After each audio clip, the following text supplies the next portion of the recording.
Hey guys, this is Shaft of the Clanning Casting Crew, and my guest tonight. Give a great big welcome to... Mass, hey, thanks for having me.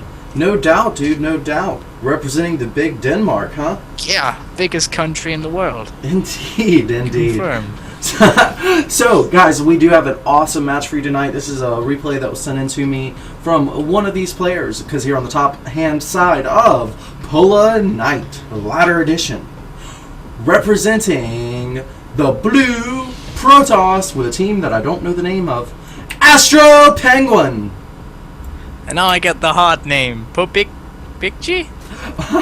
Here on the bottom of Polar Knight Ladder Edition, representing Team Clarity Gaming in the red trunks, it's Bop. It's his name backwards, Clarity Gaming Bop. That's Yeah. that's really clever. That's pretty cool. Yeah, I thought so as well, man. I thought so as well. Okay, so, yeah, here we go. We've got a pretty normal opening here from both players. We got Hatch first against Forge first. As a Zerg player, this is not what you want. When you open Hatch first, you are making a bet. You are betting that your opponent is going Gateway first. Now, Bop, scouting this at 2 minutes 45 seconds, he sees the Forge. What he doesn't see until now is that there's 5 friggin' pylons going down in front of his base with 2 probes there. He's pulling drones. Oh my god, Mads, what the hell is going on here? Cannon rush. Is that what this is? Well, I believe it is so, but AstroPenguin went for 14 forges. This is a really aggressive cannon rush. Oh, and a gateway. Holy shit.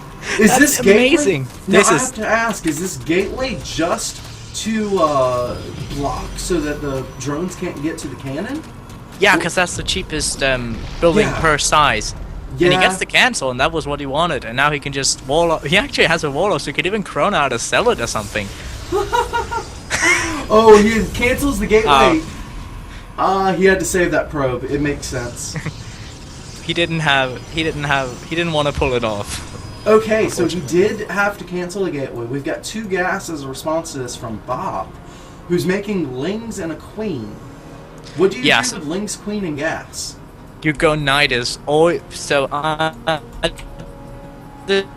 to take expansions and then go Mutas and play around that way, or just the Nidus to straight up try and kill AstroPenguin. That's really his only options because the one base Zerg can't hope to play a macro game versus Protoss. Even though the Protoss hasn't gotten a Nexus down yet, he has free reign to do whatever he wants. And the gateway is actually the Protoss is rebuilding that gateway. Yeah, we're gonna see zealots. That's gonna be awesome. Nice, dude. Well, we've got Lair on the way now, so it looks like that Nidus prediction is correct. Hey, bro, by the way, I think there's an issue with your internet. You keep kind of glitching out with your audio. I don't know if something you can fix. Good. I'll close down. Oh, apparently U-Torrent was open. That was not good. Ah, yes, that would definitely do it to you. Okay, so we got a Roach Warren. That makes sense as well, especially if he's going Nidus Network. He's going to want something that's Larva effective. The Lings just would not cut it coming from one hatch. No, definitely not. And actually, this is also the response I use on ladder if I face a cannon rush, where it's so aggressive that it lets the cannon finish at the natural and keeps them there. And perhaps, in this case, there's 3 cannons. He's not going to break that in a proper time to get his natural ever. Well, his opponent is finally laying down that Nexus, but you have to worry about the follow-up from AstroPenguin. Usually when you see this kind of aggressive cannon rush, there it is, Stargate. There's always a Stargate follow-up to a cannon rush. Always, always, always without fail. So my question is how is this Roach push going to be able to deal with Void Rays or something? He's starting a second Queen. Is he going to send his Queen? I think he's gonna, but even if he could be able to chrono out a couple of, well, he probably couldn't do it in time, but Queens are definitely pretty good versus Void Rays, especially if they have enough energy transfuses. And especially in low numbers. Definitely. Yeah, smaller numbers definitely benefit the Queens. Void Rays would have enough time to charge in large numbers, so you have to make sure that you kill them off in smaller numbers. Burrow is actually starting. That's actually going to be really cool. Because he's probably going to burrow them around the mineral lines to just constantly deny. Oh, but he actually scouts the Nidus immediately. That was like immediate Nidus scout. That's crazy. Does the Mothership Core finish this? What? What? Bro! Wait, he gets the queen out first. Queen comes out first. Oh, almost. He had 49 energy when the Nidus died. Oh, he was so God. close to being able to transfuse that. And the cannon is going to go down, but another one is going up. And notice the changeling position there to prevent anything from blocking it. That is That's awesome pretty cool. right there. Bob, definitely an innovator in this matchup, breaking through the front of this wall, but still, Void Rays are about to be coming out. One just getting started now, one just finished.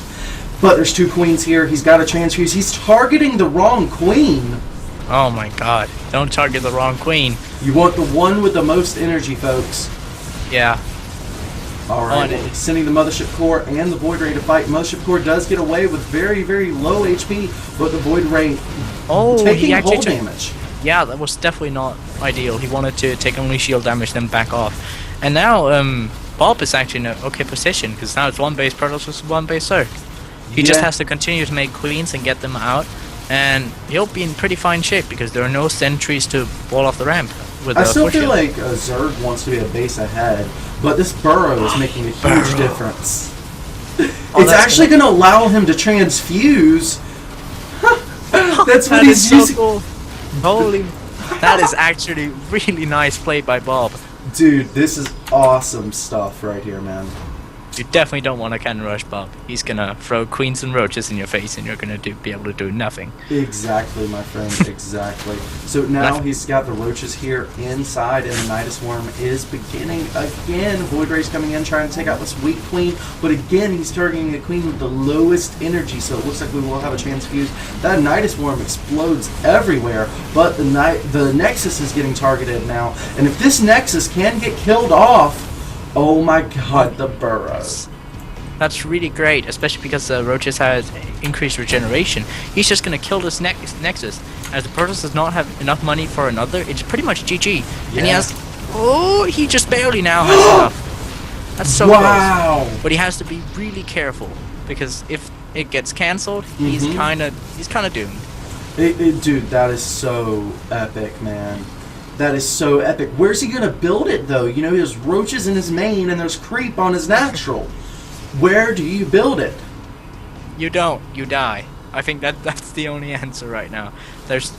Well, he has to try and remake it here, but eventually the queens are going to be too many because he's constantly producing them. He has, I believe he has 3 right now. Yeah, he has 3, and he's building a 4th, so pretty...